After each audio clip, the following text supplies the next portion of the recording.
E assim os dias foram se passando. Lucinda, que já não era alegre, ficou ainda mais taciturna e pouco falava. Olhava para o pai e sentia raiva, pois ela tentara ser a mãe, mas Jonas nunca fora o pai que eles precisaram. Jonas também se sentia triste. Pela primeira vez percebeu seu erro ao achar que sua função era pôr comida na mesa e nada mais. Depois da morte de Lucimar, seu estado de saúde piorou ainda mais. Ele ficou mais fraco, não conseguia mais andar. Lucinda fazia tudo o que estava a seu alcance para ajudá-lo, mas ainda tinha mágoa. Foi nessa época que ela começou a pensar demasiadamente no irmão desencanado. Não dormia mais à noite, parecia que ele a estava observando. Não comia, pois sentia um gosto terrível de sangue na boca. Lucinda foi ficando cada vez pior. O pai percebeu que ela não estava bem, além de triste também estava terrivelmente abatida. Sua palidez era quase cadavérica e seus ossos pareciam saltar da pele, dando-lhe um aspecto de alguém que estava com uma doença incurável. Um dia, perguntou: Filha, estou percebendo que você emagreceu muito depois da morte de Lucimar, mas, além de tudo, está tão pálida que acho melhor marcar uma consulta com o Dr. Cássio. Ele é um excelente médico. Você está sentindo alguma coisa? Quer saber mesmo se estou bem? Não estou. A todo momento parece que vejo Lucimar, e essa impressão está acabando comigo. Minha filha, o médico que cuida de mim diz que o espírito continua vivo depois que o corpo morre, e, em alguns casos, eles ficam na terra pedindo ajuda. Deixe de bobagem. Eu não acredito nessas coisas. Agora, além de doente, está ficando louco. Lucinda saiu do quarto do pai e foi chorar na sala, onde uma pilha de roupas a aguardava. Lucinda se lembrava de Lucimar e dizia com a voz pungente: Meu irmão, sei que não fui uma boa mãe para você. A culpa do que aconteceu a você foi minha. Lucinda não percebeu o espírito do irmão que lhe dizia: Cinda, a culpa não foi sua, foi apenas minha. Por favor, ajude-me. Ela não sabia, mas, por várias vezes, os companheiros de Betão bateram com a cabeça do irmão na borda do riacho.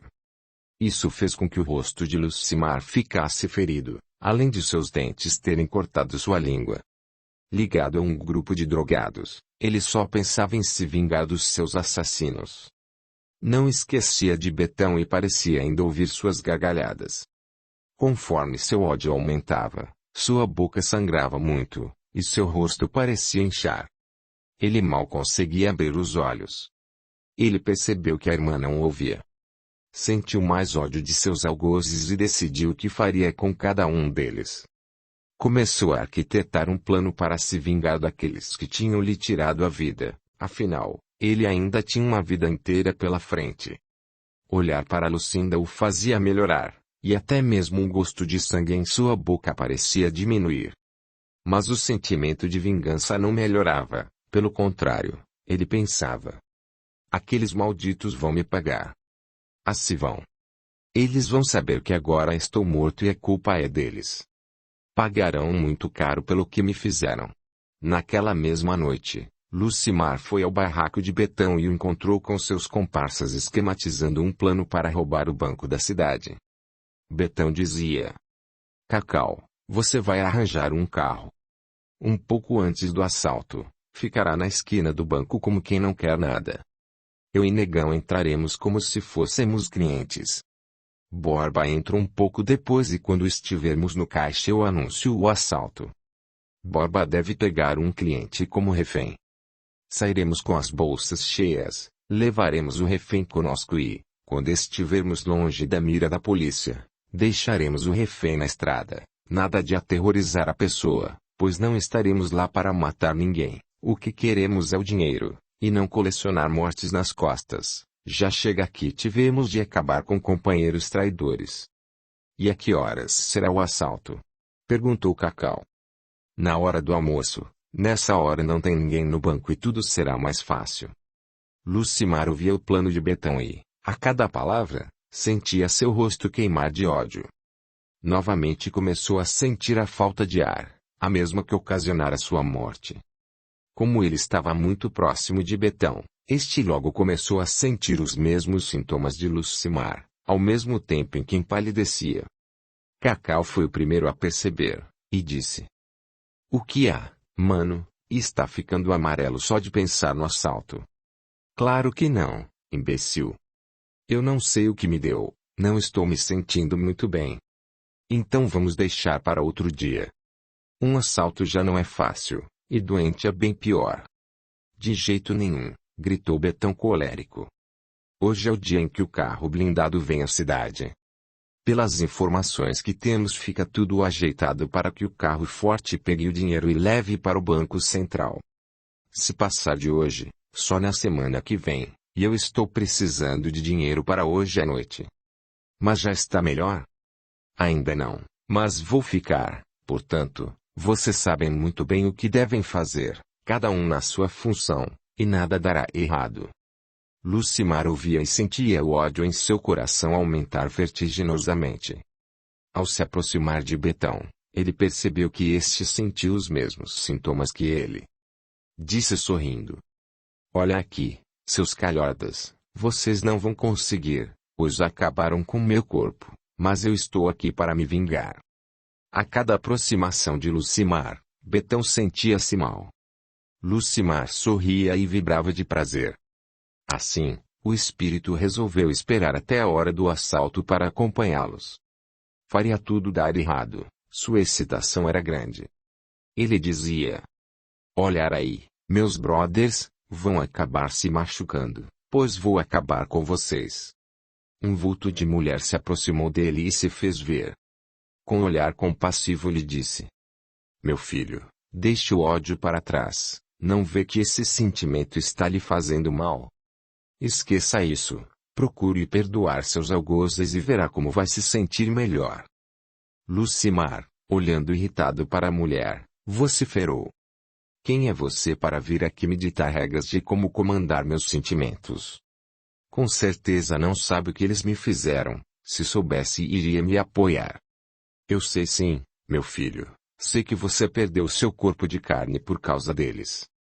Mas não estou aqui para julgar ninguém, estou aqui para ajudá-lo." "Ajudar-me?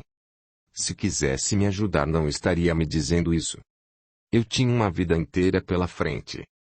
E eles não só me humilharam como me mataram."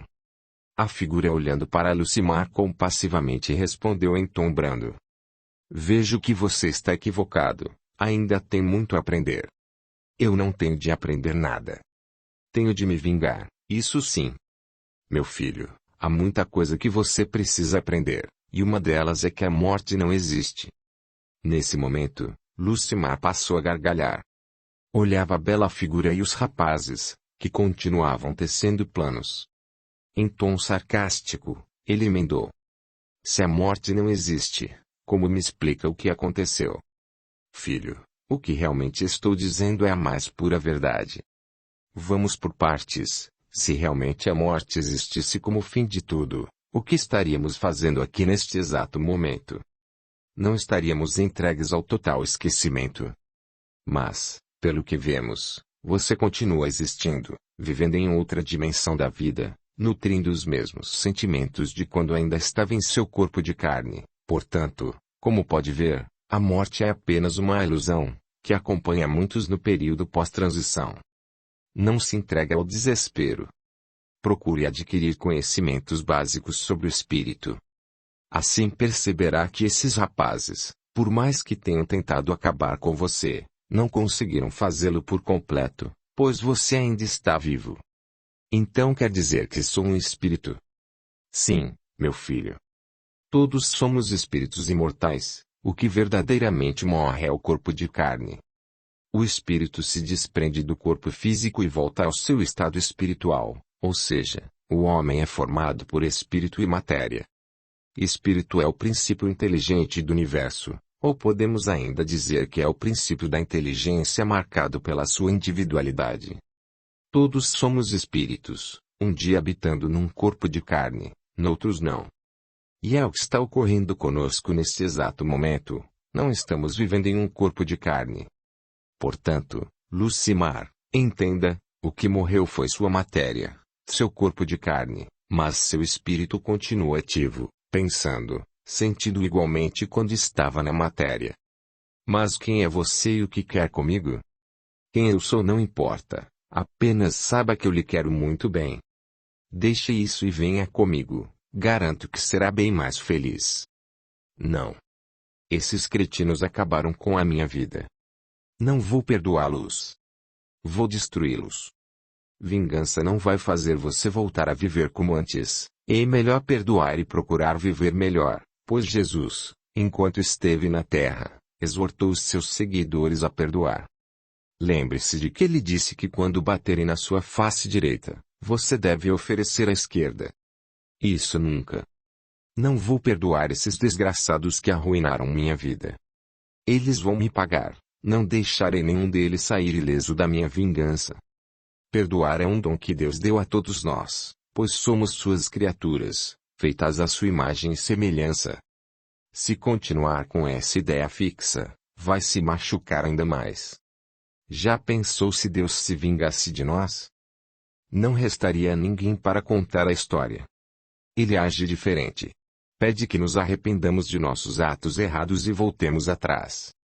Isso é o suficiente e lembre-se de que nós erramos sempre com palavras, pensamentos e gestos, mas Ele está sempre disposto a nos perdoar.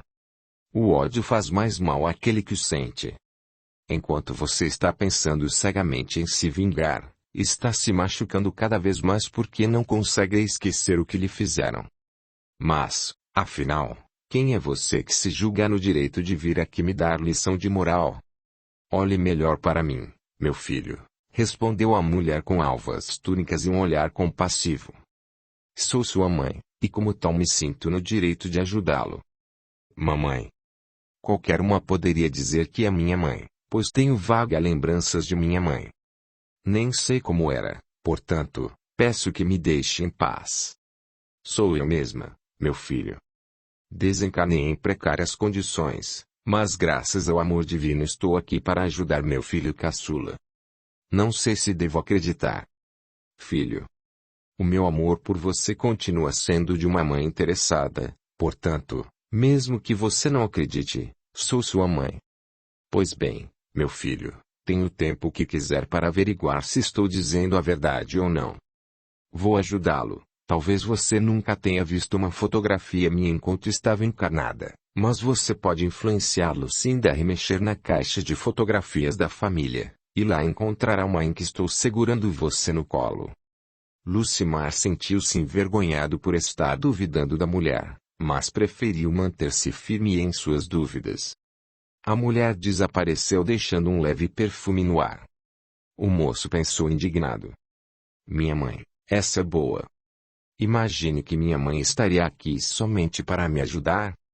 Pelo que Lucinda me contou sobre ela, sempre foi boa como uma santa, logicamente não estaria aqui nesta pocilga. Exatamente ao meio-dia, Betão entrou no carro com os comparsas rumo ao banco. Cacau ficou no carro esperando o retorno deles. Betão entrou com o Negão no banco, disfarçados de clientes. Os dois esperaram na pequena fila. Quando chegou a vez de Betão, este anunciou o assalto, apontando uma arma para a moça do caixa. O outro fez a mesma coisa. Borba pegou uma senhora, que estava passando mal, como refém. Depois que a moça do caixa deu tudo o que tinha a eles, os três saíram correndo levando a mulher para o carro, que já estava estacionado em frente ao banco. Cacau saiu em alta velocidade, mas ninguém viu que Lucimar também estava ali. A polícia foi acionada e logo estava no encalço dos meliantes. Betão dizia antegozando a vitória. Meus compadres, a grana que temos é preta, vai dar para levarmos uma vida tranquila por um bom tempo. Isso é bom, afirmou Cacau dirigindo o carro. O único que não teceu comentário algum foi o Negão. Ele segurava a senhora com um olhar malicioso e aproveitava para passar as mãos nos seios dela. Olha aqui. Manos, esta mulher é um pedaço de mau caminho. Quantos anos você tem? 38, respondeu a mulher temerosa. Pois eu estou morrendo de vontade. E você sabe do quê? Isso não, vociferou Betão enraivecido. Lembre-se de que mandei que pegassem um refém apenas para sair do banco. Eu sou o chefe e vocês farão o que combinamos. Mas não vou fazer mal algum, disse Negão sorrindo. Ela vai gostar.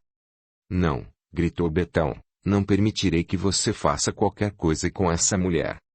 Lucimar, percebendo que a mulher poderia ser vítima da luxúria de Negão, saiu do carro com a força do pensamento e foi para dentro da viatura, onde 3 policiais perseguiam os meliantes.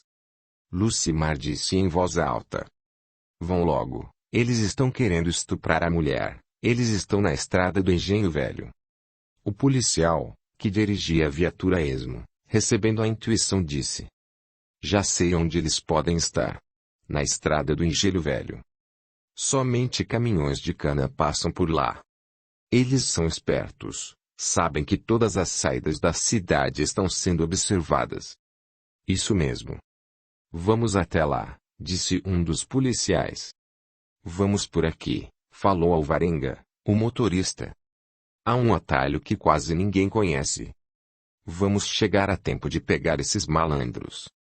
Lucimar, satisfeito, voltou ao carro onde estavam Betão e sua gangue. Ao chegar, viu Negão colocando as mãos entre as pernas da mulher. Sabendo que em poucos minutos a polícia chegaria, desejou com toda a força do pensamento que o carro quebrasse. Nesse instante, começou a sair fumaça do capô do carro, e eles se viram obrigados a parar. Betão gritou com Cacau. Mano, você poderia ao menos ter roubado um carro bom. E agora, o que faremos? Não se preocupe, a polícia não está atrás de nós. Vai dar tempo de ver o que houve. Vamos logo, gritou Betão. Temos de deixar essa mulher em algum lugar e sair da cidade. Não deu tempo para que eles pudessem dar um jeito no carro. Enquanto o Negão passava a mão na mulher e os outros estavam entretidos com o conserto do carro, a viatura chegou. Nesse instante, começou um tiroteio. Betão e sua turma tinham armas, mas não tinham tanta munição quanto a polícia. Negão segurou a mulher enquanto Betão mandava que ele a soltasse para que ela não sofresse nenhum ferimento. De repente, em fração de segundo, a mulher conseguiu se soltar de Negão, e a polícia atirou nele, acertando na coxa direita. Betão e os outros se entregaram e o assalto terminou na cadeia pública da cidade. Lucimar ficou contente, pois todos estavam presos. Negão foi julgado por uma infração a mais. Tentativa de estupro. Mas Lucimar queria mais e começou a influenciar outros presos para barbarizá-los. Negão, Jerônimo da Silva Pinto, foi o que mais sofreu, pois era o mais perverso. Lucimar incitou outros presos a violentarem-no sexualmente. Betão e Cacau sofreram torturas, mas não foram abusados sexualmente. Depois de conseguir colocar seus algozes atrás das grades, Lucimar sentiu um vazio indescritível. A vingança não o felicitara em nada. Ao olhar o sofrimento de todos, ele pensou. De que adiantou me vingar desses calhordas? Agora os vejo sofrendo, mas minha vida não mudou. Sempre que saía da prisão, Lucimar voltava para sua casa e ficava observando Lucinda. Em uma dessas visitas, ele se lembrou da bela figura que aparecera no barraco de Betão. Ficou pensativo, mas ainda não estava convencido de que era sua mãe. Ele pensava. Minha mãe era uma verdadeira santa. Não sairia de seu lugar para impedir que eu me vingasse daqueles safados. Capítulo 4. Religiosidade. Mas o tempo passou. Betão já estava havia mais de 2 anos na prisão, já não era nem a sombra do que fora. Enquanto na rua era um manda-chuva autoritário, na prisão era um cordeirinho, fazia tudo o que outros presos queriam, e os policiais se divertiam à sua custa, dizendo: onde está o chefe do crime desta cidade? Negão se tornou ainda mais perverso, odiava aquele lugar e, principalmente, Tatão, que o feriu em sua masculinidade. Cacau era o mais pacato. Estava sempre sozinho e pensava em sua mãe, que dizia que Betão não era companhia para ele, porém ele só viu isso tarde demais. Certo dia, um homem de nome Ribamar, Entrou na cadeia e passou a conversar com os presos, chamando a atenção de Lucimar, que não entendia o que o homem estava fazendo naquele local onde só havia marginais. O homem conversava com todos os detentos sem distinção, e sempre tinha uma palavra amiga, um sorriso a todos. Todos o tratavam com amizade e consideração. O homem falava sobre os ensinamentos do Mestre Jesus, o que fazia com que alguns se arrependessem de seus atos. Ribamar nunca questionou os presos sobre o que haviam feito para estarem ali. Dizia que Deus não erra nunca. Se eles estavam vivenciando aquela experiência, era porque aquilo era o melhor para eles. Explicava-lhes que, muitas vezes, embora o medicamento fosse horrível, ele traria a cura tão almejada, e completava dizendo que a vida era assim, quando a situação nos parecia insustentável, com certeza, ela seria o meio para que muitos chegassem ao arrependimento. Ribamar era um homem calmo, cujo olhar transmitia segurança e compaixão. Tinha mais de 60 anos de idade e suas palavras eram sempre de encorajamento. Um dia, quando ele explicava a 8 detentos sobre o perdão que Jesus não somente apregoou, mas que praticou em todas as suas formas, Lucimar se pôs a pensar sobre o porquê de Jesus não ter fuzilado todos, já que era filho de Deus. Ribamar era médium audiente e notou que um desencarnado estava questionando sobre Jesus. Ribamar, então, continuou conversando com os detentos e explicou-lhes os vários motivos pelos quais Jesus não se voltara contra seus algozes. Ribamar disse: Meus irmãos, bem sabemos que Jesus poderia ter eliminado seus algozes, pois ele tinha um conhecimento dos fenômenos naturais. Mas sabe por que ele não o fez? Por amor, meus irmãos, ele amava os seres humanos e tinha pena de suas agruras. Será que Jesus se portou como um fraco quando não revidou as ofensas nem mesmo quando Judas o entregou aos soldados? De forma alguma, mesmo em situação tão insólita, Jesus mostrou a todos a sua dignidade, não somente perdoando, mas restaurando a orelha do soldado que Pedro havia decepado com a espada. E o mais interessante foram as palavras que ele dirigiu a Pedro. Pedro, embainha-te a espada, pois aquele que ferir com a espada, com esta será ferido. O exemplo de Jesus nos mostra que quem perdoa uma ofensa não é um fraco ou sem amor próprio, mas antes é alguém que se porta com dignidade diante da vida e de Deus. Sei, meus irmãos, que vocês sofreram e sofrem muito na prisão, mas, como eu já lhes disse, esta experiência lhes será muito proveitosa no futuro. Mas como viver no inferno pode nos ser proveitoso? Isto aqui não é vida. Se Deus é tão bom como o Senhor diz, Ele jamais permitiria que os seus filhos vivessem de forma pior que um animal, discordou Ananias, um homem que havia sido preso por tráfico de drogas. Bem, Ananias, como eu lhe disse, Deus é amor, mas saiba que a vida tem seus meios de responder à ação de cada um. Você nunca ouviu falar que em cada ação há uma reação? Pois bem, pode ser que uma pessoa sofra, mas nesta vida não tenha feito nada de errado. Será que Deus foi injusto? De forma alguma, se muitas vezes sofremos é pelas nossas próprias ações. Pois bem, hoje vocês estão aqui respondendo pelos seus atos, mas o que falar de alguém que vem parar aqui inocentemente? A resposta, meus irmãos, está nas vidas pregressas. Vocês não estão aqui pela primeira vez. Já viveram antes com outros nomes e outros corpos. E como todos os que vêm à Terra, já cometeram erros e estão resgatando isso agora. Mas lembre-se, a experiência que vivem é ímpar, somente assim poderão aprender, crescer e evoluir como espíritos eternos que são. Por tudo isso, dê graças a Deus por estarem respondendo hoje pelos seus atos. Então o Senhor quer dizer que já vivemos anteriormente? Sim. Meus irmãos, todos nós. Deus, em sua infinita bondade e misericórdia, permite que passemos por tudo isso para aprendermos. Vocês nunca ouviram falar que só aprendemos com o sofrimento, quando não aprendemos por amor? Mas, seu Ribamar, perguntou Feliciano, como posso aprender estando preso?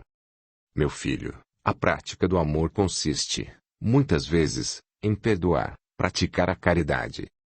Para isso, Não precisam estar em liberdade. Podem fazer aqui mesmo com seus companheiros, que, como vocês, precisam aprender a se tornar melhores. É isso que a vida quer nos ensinar, que podemos melhorar de duas maneiras: pelo amor ou pela dor. Infelizmente, meus filhos, vocês estão aqui respondendo às escolhas erradas que fizeram. Não estou querendo saber o que fizeram, mas pensem um pouco na ocasião em que cometeram a infração. Será que não poderiam ter se desviado do mal, virando-lhe as costas e ignorando-o? Ananias se lembrou de que realmente acalentara a ilusão de ganhar dinheiro fácil, sem antes pensar nas consequências dolorosas para muitas famílias destruídas pelo uso das drogas. Como tal, não pôde deixar de pensar em Márcio, um rapaz que vira crescer, e que, estando com 14 anos, foi envolvido por ele no consumo de cocaína, pois quanto mais viciados, mais dinheiro ganharia. Jamais pensou em ganhar a vida honestamente para manter sua família.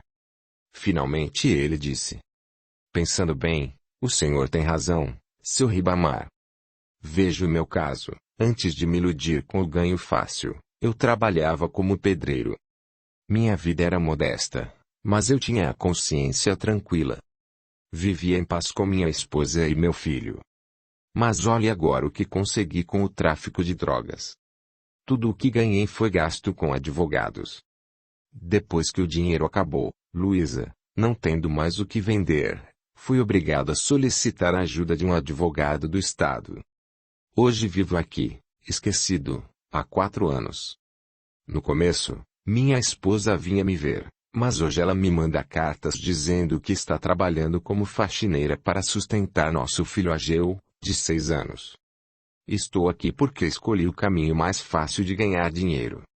Agora, pago o preço justo pela minha má escolha. Juro que, se pudesse, faria tudo diferente, continuaria trabalhando como pedreiro. Realmente tive de cair neste inferno para ver o quanto eu estava iludido. Bem, meu amigo, você estava preso a uma ilusão, e isso traz consequências danosas. Mas não fique se posicionando como vítima, pois você respondeu a uma escolha feita pelo seu coração: tornar-se um homem rico. Vejamos, se você não tivesse vindo parar na prisão, continuaria vendendo drogas para jovens desavisados cujas famílias seriam destruídas por sua ambição. Hoje você reconhece isso, mas certamente se estivesse em liberdade não reconheceria, persistiria no erro. Entende o que eu quero dizer ao afirmar que o mal é o melhor remédio? Lucimar ouvia as palavras de Ribamar ao lado de 6 espíritos que haviam desencanado, porém esperavam o dia do livramento tão esperado. Um deles, aproximando-se de Lucimar, disse rudemente: o que faz aqui, moleque? Eu estou aqui por causa de uns caras que me tiraram a vida. Estou me vingando deles. Muito prazer, meu nome é Gilberto. Desencanei nesta cadeia imunda e não consigo sair daqui. Por que você não sai daqui e esquece o que lhe fizeram? Eu estava pensando justamente nisso quando esse homem falou todas essas coisas. Lembro-me de uma senhora que me apareceu e disse para que eu perdoasse, mas naquele momento não consegui pensar em mais nada a não ser no ódio daqueles que me tiraram a vida. Posso lhe afirmar que esse jogo de vingança é muito perigoso. Se ainda não fez nada, é hora de voltar atrás. Eu sei o que tenho sofrido preso aqui. Mesmo depois de ter morrido, isso parece um pesadelo. Se eu pudesse, teria feito tudo diferente e deixaria para trás essa história de vingança. Talvez você tenha razão. Não quero ficar preso a lugar algum por causa dos meus sentimentos. Para mim chega. Gostaria muito de ver aquela senhora novamente. É muito simples, chame-os da luz. Garanto que eles vêm. E por que você não os chama? Perguntou Lucimar curioso. Bem, moleque, para mim é tarde demais. Fiz muitas coisas enquanto vivia. Roubei, matei, estuprei e fiz toda a sorte de coisa ruim. Não tenho coragem de pedir ajuda, minha consciência não permite. Bem, fiz muita coisa errada, mas não cheguei a matar ninguém, e o mal que fiz foi a mim mesmo. Completou Lucimar entristecido. Então faça isso, moleque. Saia daqui, esqueça essas pessoas que lhe tiraram a vida e faça uma coisa que não fez enquanto esteve na carne. Viva, ouça o conselho de alguém que já sofreu muito e continua sofrendo. Farei isso.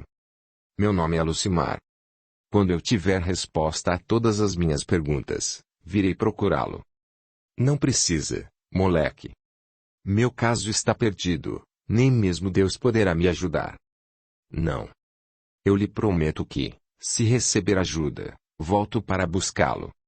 Você não é uma pessoa má, apenas está precisando de ajuda. Assim, Lucimar saiu da presença daquele homem e com a força do pensamento saiu da penitenciária. Pensou fortemente na senhora que havia conversando com ele tempos atrás. Foi para sua antiga casa e encontrou Lucinda abatida, lavando roupas para ganhar alguns trocados. Ao ver o estado da irmã, não deixou de sentir pena por aquela que o amava sinceramente. Os pensamentos da jovem eram aleatórios. Lucimar se aproximou da irmã e começou a influenciá-la. Como ela era sensível, logo registrou a vontade do irmão e passou a sentir uma imensa saudade dele e da mãe. Mamãe querida. Por que a senhora partiu tão cedo? Por que me deixou aqui nesse vale de lágrimas para enfrentar todo tipo de sofrimento? Mamãe, se a senhora está viva em algum lugar, por favor, leve-me com a senhora. Ela não percebeu, nem Lucimar, que estava ali prestando atenção ao sofrimento dela, a presença de Marisa. Minha filha, tem ainda muito o que fazer, portanto, não queira abandonar suas provas. Vai, minha filha, coragem.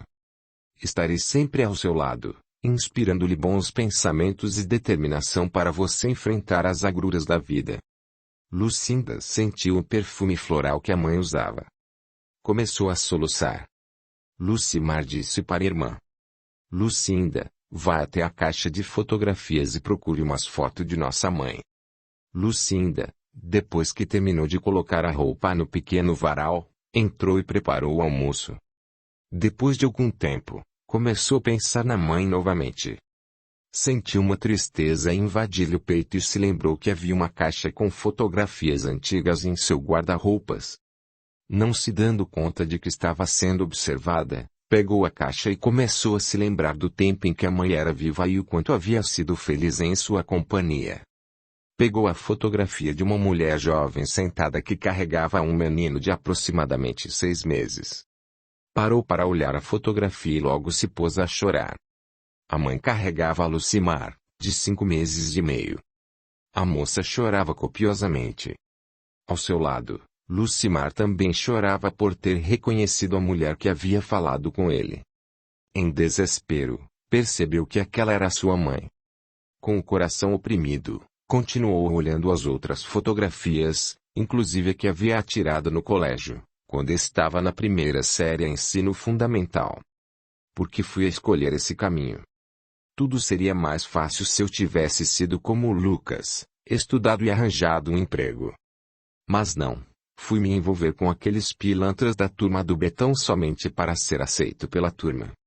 Como me arrependo, se não tivesse escolhido aqueles marginais como amigos, hoje não estaria nessa situação e talvez ainda estivesse vivo, trabalhando e levando uma vida honrada como meu irmão. Mas fazer o quê? O que passou, passou, jamais poderei viver novamente com minha família. O que me resta é chamar pela minha mãe e pedir que me ajude. Não aguento mais viver dessa maneira, como um andarilho sem rumo certo, preciso melhorar, pensou Lucimar, que durante todo aquele tempo jamais havia se lembrado de Deus. Somente ele poderia ajudá-lo na pungente situação em que estava. Continuou ali vendo as fotografias com a irmã, mas desta vez sem muito interesse, pois sabia que tinha de fazer alguma coisa. Ele saiu para a sala e, olhando para cima, fez uma prece sentida, pedindo a Deus que permitisse que sua mãe viesse ajudá-lo. Sentiu uma paz invadir-lhe o coração. Sentiu-se envergonhado. Enquanto estivera encarnado, jamais fizera uma prece, nem mesmo se lembrara de que Deus existia. Na oração não utilizou palavras rebuscadas, apenas disse o que ia em seu íntimo. Depois de alguns minutos, percebeu a figura de uma jovem senhora. Observando melhor, viu que era sua mãe. Ele chorou e pediu perdão. Mamãe querida, por favor, perdoe-me por ter duvidado da senhora. Não me lembrava de sua fisionomia. Meu filho, o importante é que você se arrependeu de seus atos e pediu ajuda a Deus Pai, e Ele, em sua infinita bondade e misericórdia, pôde atendê-lo e me enviar até aqui. Mas, mamãe, mesmo que eu tenha me arrependido, isso não me faz melhor. A senhora sabe muito bem que eu nunca fui santo, pelo contrário, causei muitos aborrecimentos para Lucinda, que cuidou de mim como se eu fosse um filho. Filho, o que você fez não importa, saiba que tudo aconteceu para que você aprendesse um pouco mais. A vida terrestre é uma escola. Você errou, mas também aprendeu. Mamãe, preciso cuidar de Lucinda. Ela está acabada, nem parece ter 25 anos. Meu filho, Lucinda é uma pessoa forte. Ela vai conseguir se sobrepor a esses entraves que a vida lhe preparou. A senhora acha? Tenho certeza. Sua irmã já enfrentou muitos problemas e está firme como uma rocha cuidando de seu pai. Venha comigo. Lucinda não está sozinha. Eu estou sempre o intuindo a ter pensamentos de amor e perdão. Mamãe, tenho um pedido a lhe fazer. Enquanto estive na prisão assistindo ao sofrimento daqueles safados que me mataram, conheci um rapaz que morreu lá dentro. Prometi ajudá-lo. Entenda uma coisa. Uma pessoa para ser ajudada tem de, antes de tudo, pedir ajuda. Você pode ir até ele e auxiliá-lo a pedir ajuda. Tenho certeza de que não faltarão pessoas que queiram ajudá-lo. Está bem. Se ele pedir ajuda, a senhora o leva conosco. Sim, meu filho. Para mim será um imenso prazer. Os dois seguiram rumo à penitenciária. Chegando lá, Marisa comentou: Filho, não vou aparecer para ele. Ficarei a certa distância. Quando ele solicitar ajuda, eu me aproximo e o atendo. No pátio, os dois encontraram Gilberto. Lucimar se aproximou e falou: Olá, Gilberto. Estou aqui para lhe oferecer ajuda. Você está aqui para me ajudar, moleque? Infelizmente, não. Não tenho condições para tanto, mas eu lhe prometi que assim que recebesse ajuda viria buscá-lo. Gilberto observou o brilho no olhar de Lucimar e respondeu: Olha aqui, moleque, se você recebeu ajuda, sorte sua, mas não queira ajudar quem não tem condição de ser ajudado. Vivo preso aqui porque estou pagando tudo o que fiz de mal, portanto, felicidades para você. Lucimar, olhando para Gilberto, afirmou: Daqui a pouco vou-me embora, mas saiba que gostaria muito que você viesse comigo. Diga-me uma coisa, meu amigo. Você não acha que já sofreu o suficiente pelos erros cometidos no passado? Por que vive se penitenciando, se Deus espera um único pedido seu para ampará-lo? Por favor, meu amigo, não carregue um fardo desnecessário, que é o sentimento de culpa. O seu sofrimento é atroz e tenho certeza que muitos terão imenso prazer em auxiliá-lo. Você tem mãe? Claro que não, moleque. Faz mais de 20 anos que minha mãe morreu. Fui preso 2 anos depois de seu falecimento. Mas então, Gilberto, não gostaria de vê-la novamente. Sabe, moleque, eu daria tudo para ver minha mãe novamente, nem que fosse por 1 minuto.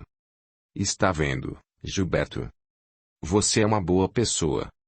Tenho certeza de que sua mãe está torcendo para que você peça ajuda e caia nos braços dela. Será? Tenho certeza, meu amigo.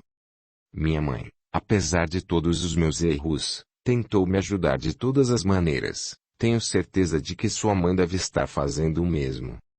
Gilberto, sentindo seu coração oprimido, finalmente começou a chorar feito uma criança e, soluçando, olhou para cima e disse em voz alta: Meu Deus, ajude-me. Não sei rezar, há muito tempo não vou à igreja, mas, Senhor, tenha misericórdia de mim, que sofro tanto. Uma senhora, com um olhar bondoso, olhou para ele e disse sorrindo: Finalmente hoje é um dia feliz para mim. Não sabe como ansiei por isso, meu filho. Marisa se aproximou de Lucimar e afirmou: Meu filho, Esta é Joana, mãe de Gilberto. Lucimar se emocionou ao ver mãe e filho unidos num afetuoso abraço. Gilberto nada disse, apenas chorou. Depois de alguns instantes, Marisa falou: Meu filho, nada mais temos a fazer aqui, já está na hora de partirmos. Mas, mãe, Gilberto vai conosco. Não, meu filho. Ele vai com a mãe dele, assim como você está indo comigo. Entenda uma coisa, meu filho, depois de um longo tempo de separação, nada mais reconfortante que o encontro, portanto, tudo o que você poderia ter feito, já fez. Mostrou a ele a importância de pedir, conforme pediu o Divino Mestre Jesus. Batei, se abrirá, buscai e achareis. Pedi, ele concederá. Portanto, Gilberto aprendeu que quando se pede com o coração tudo se recebe. Assim, Lucimar pegou na mão da mãe e juntos eles rumaram para outros mundos. Chegaram a uma colônia, longe das paragens terrestres. Lucimar não acreditou no que viu. Estava em um grande corredor. Olhando atentamente para a mãe, ouviu-a dizendo para uma senhora, que abraçou sorrindo: Este é meu filho Lucimar. Hoje ele recebeu ajuda, graças à misericórdia de Deus, nosso Pai, e dos ensinamentos de Jesus, nosso mentor. E você, meu filho, o que achou deste lugar? Tudo aqui é muito bonito, estou maravilhado. Vejo manchas em volta do seu pescoço, parece que ainda dói. E como? Apertaram tanto o meu pescoço que muitas vezes minha voz some, preciso me curar. Ah! Então veio ao lugar certo, vamos tratar de você e logo não sentirá mais nada. Afinal, sua mãe e eu somos grandes amigas, e para mim será um prazer tê-lo conosco. A senhora está conversando comigo como se eu fosse um anjo, mas não sabe o que já aprontei. Bem, desculpe, eu me chamo Marilda. Sua mãe é uma grande companheira. Não me interessa o que você fez, para mim basta saber o que você aprenderá depois da passagem por este posto de socorro. Venha comigo, há um quarto para você. Lucimar acompanhou as duas mulheres, que conversavam animadamente. Timidamente, entrou no quarto observando tudo. Notou uma cama com lençóis branquinhos e, ao lado, uma mesa pequena com um jarro com água. A cortina era branca como as roupas de cama, e como já estava se sentindo sonolento, deitou-se e adormeceu. Desde que tomara consciência de seu desencarne, ele não conseguiu mais dormir tranquilo. Naquele dia dormiu sem preocupação, sentia-se protegido pela mãe e por Marilda. Cada dia, Lucimar descobria algo novo que o deixava extasiado. Marilda, sem que ele percebesse, incitava-o a esquecer o que ele havia feito e o ajudava a melhorar a cada dia. Já fazia 2 anos que ele estava na colônia. À medida que aprendia sobre as leis que regem o universo, mais ele queria saber. Ao mesmo tempo em que trabalhava no hospital, Marilda lhe ensinava muitas coisas. Vez por outra, ele se sentia triste, lembrando-se da família que deixara na terra. Contudo, alguém sempre lhe trazia uma mensagem de amor, que tinha um poder tranquilizador ao seu coração. O jovem aprendia e mudava sua maneira de pensar, arrependendo-se por ter desperdiçado a grande chance de aprender quando encanado. Um dia, ao lado de Marisa, questionou: Mamãe, por que sempre fui diferente de meus irmãos? Vejo Lucas, desde pequeno eu sempre fui obediente, e mesmo depois que a senhora partiu ele continuou o mesmo. Desde jovem trabalha e todos gostam dele. Hoje é chefe de família exemplar. Ora, meu filho, você não deve carregar sentimentos de culpa. Todos os que vivem na Terra, inclusive membros da própria família, estão em diferentes graus evolutivos. Se você for intolerante era porque não sabia agir de outro modo. Sua evolução ainda estava desabrochando. Se Lucas se conserva assim durante a sua estada na Terra, é porque ele está em um grau diferente do seu. Portanto, não pense que você poderia ser igual a ele. Na verdade, não poderia. Somos diferentes, mesmo quando estamos fora do corpo de carne e guardamos a nossa individualidade. Apesar disso, Ninguém é melhor que ninguém. Deus dá a oportunidade necessária de aprimoramento a todos os espíritos e permite que passem por novas experiências para se melhorarem. Você, meu filho, achou que o que fazia não iria prejudicá-lo, mas hoje vê o quanto se prejudicou. Quando tiver outra oportunidade, talvez não perca a chance de aproveitar. Mas como aproveitar a chance que Deus vai me dar? A melhor maneira é pela reencarnação. Ontem você sofreu por suas más escolhas as vicissitudes da vida, mas talvez agora, um pouco mais amadurecido, não trilhe por caminhos pedregosos. Lembre-se, meu filho, a raça humana ainda é obstinada, prefere aprender pela dor a aprender pelo amor, e, infelizmente você aprendeu da pior maneira possível que o caminho da felicidade está em observar as regras morais e espirituais de Jesus. Audiolivro realizado pelo canal Surya Chand Audiobook. Mamãe, penso nos roubos que pratiquei e como pude ser tão duro ao ponto de não pensar nas pessoas. Ora, meu filho, afaste-se do muro das lamentações. Você se engendrou no vício, e como não tinha dinheiro para mantê-lo, pensou que roubando conseguiria sustentá-lo, mas não pensou que isso pudesse causar grandes desgostos àquele que estava sendo roubado. Mas, mamãe, como Deus pôde me perdoar pelo que fiz? Filho, Deus, em sua bondade infinita, está sempre disposto a nos dar nova chance. Isso não quer dizer que ele achou correto o que fez. Você tentou fugir dos problemas usando entorpecentes e se tornou escravo deles, a ponto de prejudicar muitas pessoas, roubando e aterrorizando-as. Observe como o grau evolutivo varia de indivíduo para indivíduo. Lucas viveu as mesmas agruras que você e, no entanto, esforçou-se para manter uma vida íntegra. Deus dá a cada um a liberdade de escolha para seguir o próprio destino. Você escreveu um drama de folhetim, mas Lucas e Lucinda estão fazendo diferente. Sua irmã, mesmo sofrendo os abusos sexuais do pai, manteve-se firme e ainda cuida dele. Luciana fez o que acreditou ser certo. Fugiu com um homem que mal conhecia, e hoje sofre as consequências. O Mascate viaja muito, tem várias mulheres e ela tem de trabalhar duro para não deixar faltar nada a seus 3 filhos. Quando ele volta, geralmente está bêbado e a espanca. Ela sofre todo tipo de humilhação. Portanto, Lucimar, todos nós somos autores dos nossos próprios destinos.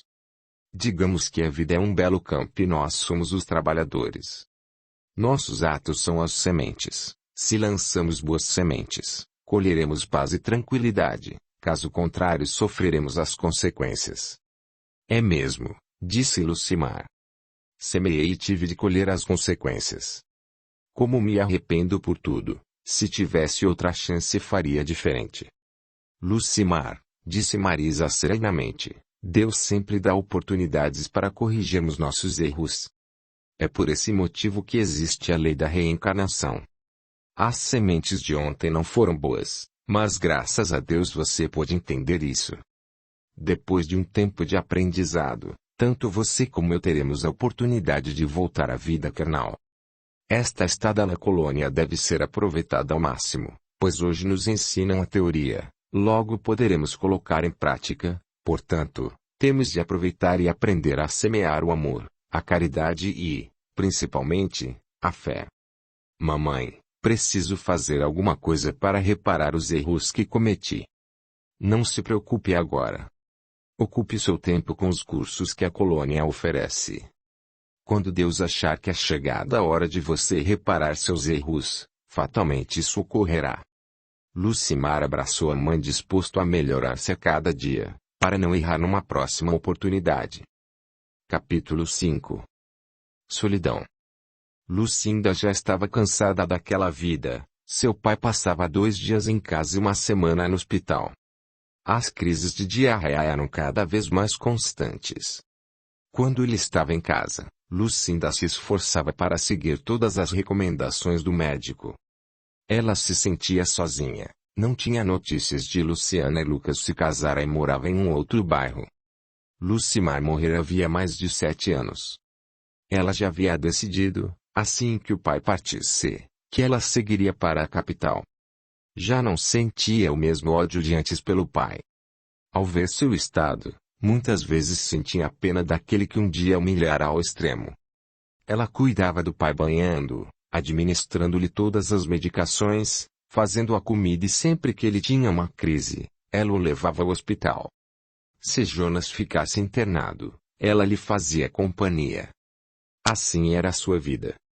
Jonas, quando olhava para a filha, lembrava-se do que lhe fizera e sentia o coração oprimir-se pelo arrependimento, mas nunca mais tocara no assunto. Lucinda procurava não pensar naquilo e se dedicava completamente ao pai, que outrora fora seu algoz e agora tinha a saúde cada vez mais complicada. Certo dia, com uma complicação, ele foi encaminhado ao CTI do hospital. Muito debilitado, não resistiu e desencarnou. A filha estava na sala de espera do hospital, quando Cássio a chamou e lhe contou. Lucinda, fizemos de tudo para ajudar seu pai, mas infelizmente todos os nossos esforços foram em vão. O que aconteceu? Sinto muito, mas seu pai acabou de falecer. Lucinda sentiu o desespero bater-lhe à porta. Tinha ressentimentos do pai, mas não desejava sua morte. Ela se pôs a chorar. O médico apenas observava. De repente, lembrou-se de tudo o que Jonas havia lhe contado e sentiu muita pena dela, que, atordoada com as últimas notícias, olhou para ele e perguntou. Doutor, o que farei agora? Não sei como agir, perdi meu irmão caçula e agora meu pai. Venha, vamos nos sentar. Preciso lhe ajudar a tomar as primeiras medidas para o funeral do seu Jonas. Lucinda acompanhou Cássio e ambos entraram em um dos consultórios do hospital. Sentada diante dele, ela mal conseguia falar. O médico, pacientemente, começou a falar. Lucinda, não pense que você é a única que passa por isso. Saiba que muitos passam pela mesma dor e a superam. Digo isso porque perdi meu pai quando tinha 14 anos de idade e para chegar até que comecei trabalhando como balconista. Talvez você precise saber de alguns pontos relevantes para seu consolo. Todos nós, quando morremos, somos libertos de uma gaiola. O corpo de carne. Não somos o que você ou eu estamos vendo, somos muito mais. O corpo físico, na ocasião da morte, decompõe-se e retorna ao seu estado primário, ou seja, moléculas e coisas assim, mas não vou entrar nesses detalhes. Mas então o que sobra? Bem, sobra o espírito. A vida em um corpo material é transitória, assim que desencarnamos, voltamos à verdadeira vida. O que posso lhe afirmar é que a morte não existe. O que existe, na verdade, é uma mudança de estado, ou seja, do estado material para o estado espiritual, contrário ao nascimento, onde saímos do estado espiritual para o material. Portanto, a morte não nos deve trazer desalento. Temos de pensar que o tempo da pessoa neste planeta expirou e que ela continua viva em espírito. Realmente me lembro que meu pai dizia isso, mas, para falar a verdade, nunca acreditei. Devia acreditar, Lucinda. Foram realizados vários estudos por pessoas inteligentes e renomadas que analisaram o fenômeno da morte, chegando a essa conclusão. Lucinda ficou olhando para o médico, mas sentiu vergonha de perguntar quem haviam sido essas pessoas. O médico, não querendo estender o assunto, completou. Lucinda, não se atormente com os erros do seu pai, apenas saiba que ele se arrependeu muito do que fez. Agora podemos dizer que ele está livre das amarras que o prendiam ao planeta. Você também está livre da responsabilidade de cuidar dele. E sou testemunha de que você fez tudo o que estava ao seu alcance, e isso, pode ter certeza, vai deixar sua consciência tranquila. Lucinda não tinha conhecimento de que o médico sabia dos erros cometidos pelo pai, assim pensou. Como pode dizer tudo isso se nem ao menos sabe o que meu próprio pai fez contra mim? Mas, seja como for, pelo menos nisso ele tem razão, tudo o que eu podia ter feito por ele eu fiz, mesmo passando por cima da minha dor. Obrigada, Dr. Cássio, o senhor sempre foi muito bom, muitas vezes foi à nossa casa sem cobrar consulta e teve um cuidado especial com meu pai, sou-lhe grata por tudo isso. Dizendo essas palavras, Lucinda se levantou e estendeu a mão ao médico, que retribuiu carinhosamente. Depois disso, ela foi cuidar dos assuntos do funeral e do enterro de Jonas. Jonas não sentiu seu passamento. Só acordou dias depois. Estava em um quarto onde algumas pessoas o atendiam. Ao ver que seu abdômen já não estava distendido e que ele não se sentia mais fraco, perguntou para uma mulher: "Desculpe, enfermeira, onde está minha filha? Sempre quando acordo ela sempre está ao meu lado." "Não se preocupe com sua filha agora, seu Jonas, ela está bem, pense em você, que pela misericórdia divina está melhorando dia a dia. Qual é o seu nome?" "Desculpe, como sou distraída, meu nome é Marilda." "Trate de descansar e quando acordar vai se sentir melhor." A mulher, com as mãos estendidas sobre ele, fez uma prece. Jonas viu que do peito e das palmas das mãos daquela senhora saía uma luz. Logo, ele estava entregue ao sono reparador. Marilda, depois do passe energético, ficou observando Jonas, e com o coração feliz disse para si mesma: "Graças a Deus ele se arrependeu de seus erros. Se não fosse assim, talvez não tivesse obtido a ajuda necessária para seu espírito, que se encontra tão combalido." Enquanto o homem dormia, Marisa e Lucimar entraram no quarto. Eles se sentiam felizes por ter aquele que muito errara, mas que também muito aprendera com seus erros, arrependendo-se. "Bem, vou voltar aqui", disse Marisa, "quando ele estiver plenamente restabelecido. Já está arrependido, agora precisamos ajudá-lo a não cultivar sentimentos de culpa. Mamãe, vou me aproximar dele e procurar conhecê-lo melhor. Quem sabe eu posso auxiliá-lo também, mas confesso que estou preocupado com Lucinda, que dedicou toda a sua vida a nós e está sozinha. Será que pelo menos agora ela será feliz? Meu filho, sua irmã realizou parte de sua missão, mas saiba que ela ainda tem muito a fazer. E ainda tem muitas lágrimas a derramar, portanto, meu filho, ele encontrará um homem que fez parte de seu passado e, felizmente, terá a chance de expiar suas dívidas com ele. Uma etapa se findou, e a outra ainda está por vir. A melhor maneira de ajudá-la é vibrarmos pensamentos positivos de coragem e confiança, pois tudo está certo como está. Quanto sofremos no planeta Terra, isso é sinal de que conseguimos saldar um pouco da nossa dívida. Graças a Deus sua irmã está caminhando e ressarcindo as dívidas pretéritas. Pelo que a senhora está dizendo, minha mãe, Lucinda ainda vai sofrer mais do que já sofreu por todos esses anos. Não digo que ela vá sofrer, digo que ela vai se livrar das amarras do passado que tanta culpa lhe infundiram enquanto esteve aqui na colônia. Bem, minha mãe, a senhora tem razão. Graças a Deus Lucinda está passando pelo teste que a vida na Terra lhe impôs. Vamos ajudá-la com nossas vibrações de amor e coragem e com uma prece, pedindo a Deus que lhe dê forças para suportar ainda mais as agruras que a vida vai lhe apresentar ao longo dos anos. Muito bem, meu filho, é assim que se fala.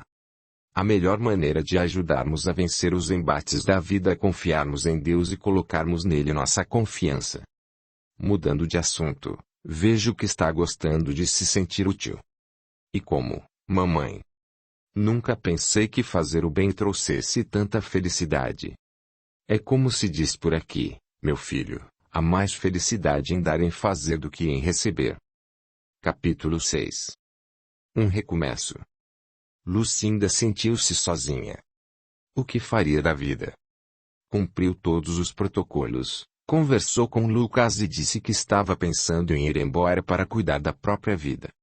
Lucas lhe disse que ela fazia bem, que se encontrasse um homem bom deveria se casar, ter filhos e ser feliz. Depois de 3 meses, ela conseguiu uma autorização do juiz para vender a casa e dividiu o dinheiro com a Lucas.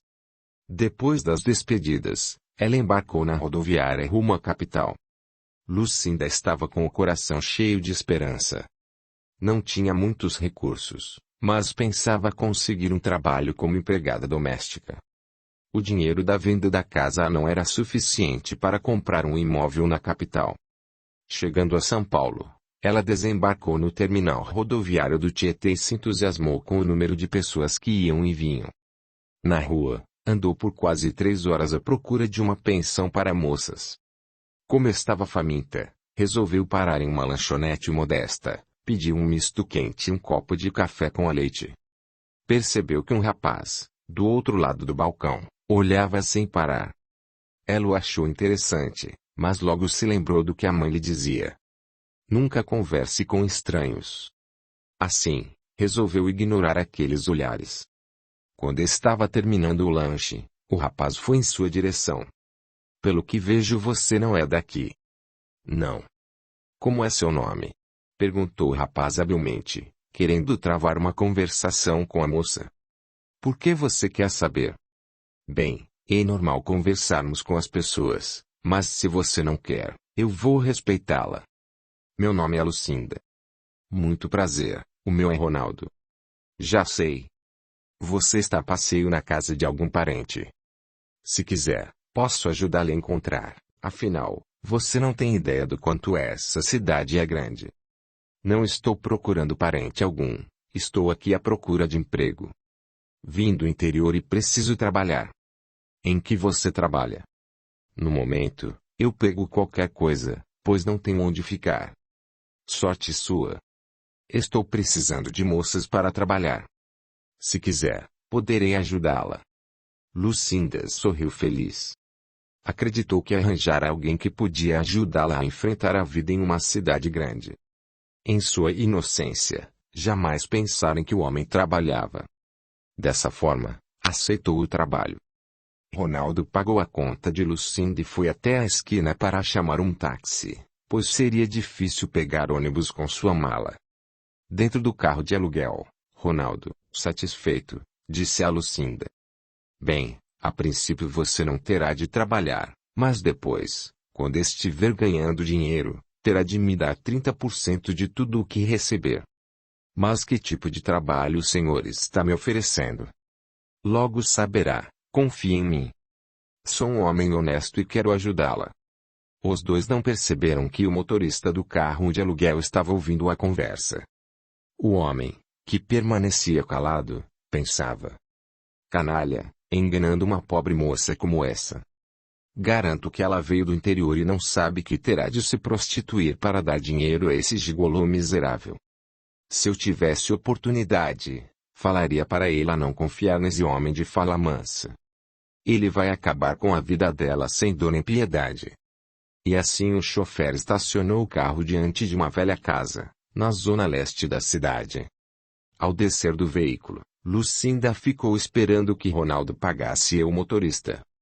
Depois de olhar para a casa, sentiu uma espécie de calafrio, mas nada disse a Ronaldo, afinal, ele era um homem bom que queria ajudá-la. Sendo assim, entraram na casa. Lucinda observou-a tudo calada. Ronaldo falava sem parar. Esta é a casa de que lhe falei. Aqui há várias meninas que trabalham para mim. Você gostará de todas, são muito amigas entre si, e você logo vai se sentir em casa. Lucinda olhou para o velho sofá e viu uma moça que aparentava 22 anos. Ela pintava as suas unhas. Usava apenas um top azul e um shortinho branco. Ela achou que a moça tinha a aparência das mulheres de má fama, e finalmente entendeu que Ronaldo era dono de um prostíbulo. Ao olhar para as outras moças, ela disse. O senhor pensa que só porque vim do interior não sei das coisas, não é mesmo? Pois bem, sei que aqui é um prostíbulo e eu não sou uma prostituta, portanto, agradeço o que o senhor me fez, mas eu não aceito. Ora, pare com isso. Acaso ficará morando na rua? Não acha melhor ficar aqui onde terá comida, casa e dinheiro? Eu não vim de minha cidade para ser prostituta, gritou Lucinda. Estou aqui para trabalhar, e não para me vender. Agradeço a sua intenção, mas não ficarei aqui. Ronaldo, percebendo que a moça estava falando sério, resolveu contemporizar. Está bem. Você não precisa fazer programa, mas vai me pagar o aluguel do quarto. Faço barato e só vou lhe cobrar quando conseguir trabalho. Lucinda não acreditou naquela conversa, mas não tinha muita escolha, Teria de aceitar o quarto que Ronaldo lhe oferecera, pois se ela ficasse na rua jamais teria condições de arranjar um trabalho em uma casa de família. Apesar da idade, ela era uma moça bonita, um tanto maltratada, mas tinha cabelos negros até os ombros. Seus olhos também negros combinavam com os cabelos, que realçavam o formato de seu rosto e sua tez branca. Ronaldo estava interessado em se divertir com Lucinda e depois de algum tempo iria colocá-la para trabalhar como as outras. Depois de uma semana, Lucinda passou a confiar mais em Ronaldo, porém Joelma lhe disse: "Escute aqui, menina, Ronaldo não é quem você está pensando. Ele disse que não vai obrigá-la a fazer programas, mas isso é mentira. Ele vai abusar de você assim como abusou da maioria das meninas, e depois vai obrigá-la a fazer programas e tirará todo o seu dinheiro. Ele não presta." Lucinda não acreditou, estava encantada com as gentilezas daquele homem. Não gostou do comentário e pensou que ela estivesse apaixonada.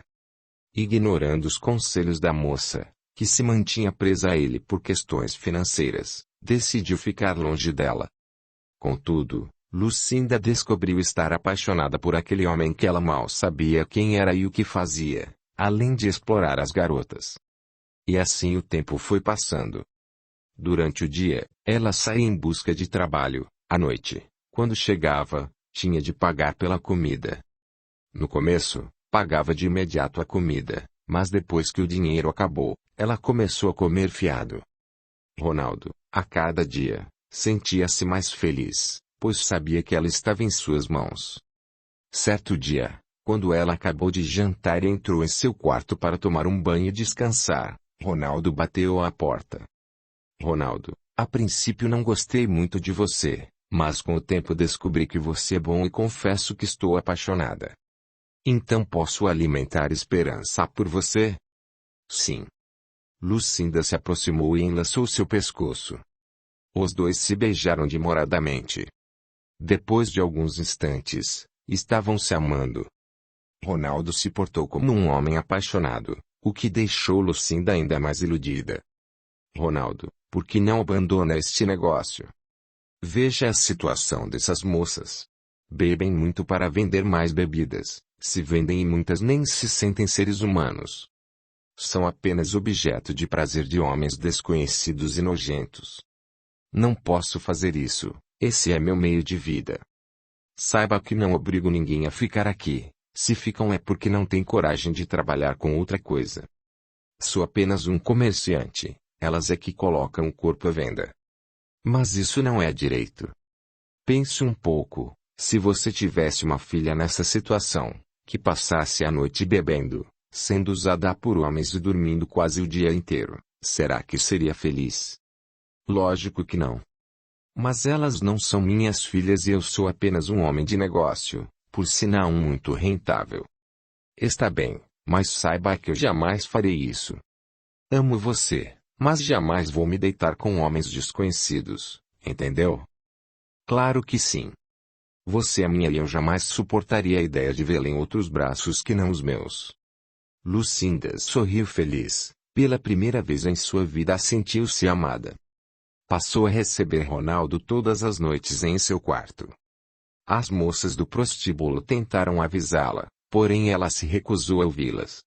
A paixão a deixara surda a quaisquer comentários depreciativos sobre Ronaldo. No começo, Ronaldo dizia-lhe que ela não precisava trabalhar, pois ele ganhava bem e dava para manter os dois. Lucinda, então, deixou de procurar trabalho. Com o tempo, ele passou a reclamar da situação. Perdera duas de suas melhores moças e insistia para que Lucinda fizesse um programa, pois ele estava endividado e precisava de dinheiro. A princípio, ela relutou, mas depois acabou cedendo. Começou a fazer programas, e no fim da noite Ronaldo batia à sua porta para que ela entregasse a ele o que havia recebido. No início ela lhe dava tudo, mas depois começou a ver que o amor dele era uma farsa e que ele só a queria para ganhar dinheiro. Lucinda começou a mentir para Ronaldo sobre quanto ganhava. Guardava a maior parte em uma caixa de bombom em seu quarto, que ficava dentro de um velho baú. Achou que Ronaldo nunca descobriria que ela não lhe entregava todo o dinheiro. Quando ela precisava de dinheiro, pegava na caixa de bombom. Certo dia, minutos depois de guardar a caixa, Ana Mulata entrou em seu quarto chorando e desabafou. Eu odeio terça-feira, é o dia que começa o nosso martírio. Eu também detesto. Sábado apanhei de um cliente só porque não fiz o que ele queria. Ele se queixou com Ronaldo, que também me bateu, desabafou Lucinda. Amiga, eu soube, você é nova, tem uma vida inteira pela frente. Vá embora antes que envelheça aqui. Veja o que aconteceu comigo, tenho somente 35 anos, mas parece que tenho mais, a noite acaba com a gente. Mas por que você não foi embora, Ana? Porque meu tempo está acabando, respondeu amargurada. Vou lhe confessar uma coisa, acho que não tenho muito tempo de vida. Por quê? Quando vim parar aqui neste buraco tinha somente 19 anos de idade. A princípio achei a vida interessante, mas depois experimentei o fel dessa vida promíscua. Como você sabe, para casa faturar com a bebida temos de induzir os homens a beber e a pagar bebidas para nós. Eu sempre fui a garota que mais deu lucro para casa, mas um dia comecei a perceber que estava estranha. Tudo começou com uma hepatite, depois a bebida me fazia muito mal. Depois, minha barriga começou a crescer, parecia que eu estava grávida. Hoje, indo ao médico, fiz uma ultrassonografia e descobri que estou com cirrose hepática. Não acredito. Você está com essa maldita doença? Sim, respondeu Ana. Sorrindo para não chorar, acrescentou. Portanto, se não quiser acabar como eu, vá embora enquanto pode. Vá antes que seja tarde demais. Ronaldo não presta, vive no bem bom comprando pulseiras de ouro, andando de carro com mulheres que jamais estiveram aqui. Sei que tem suas economias, vá embora para um lugar onde ninguém a conhece e recomece sua vida dignamente. Faça o que eu não fiz. Meu pai teve cirrose. Não quero acabar como ele. Você tem razão, vou embora antes que chegue meu fim. Isso mesmo, Lucinda. Você é uma moça boa, vá para bem longe e seja feliz. Não conte a ninguém para onde vai, assim Ronaldo não poderá encontrá-la. Saindo do quarto, Ana lhe desejou boa sorte e foi para o quarto dela. Lucinda ficou pensando em tudo o que a moça lhe contara e disse em voz alta. Eu não vou morrer aqui. 2 semanas depois, Lucinda estava saindo da casa sem comunicar nada a Ronaldo, deixando apenas um bilhete.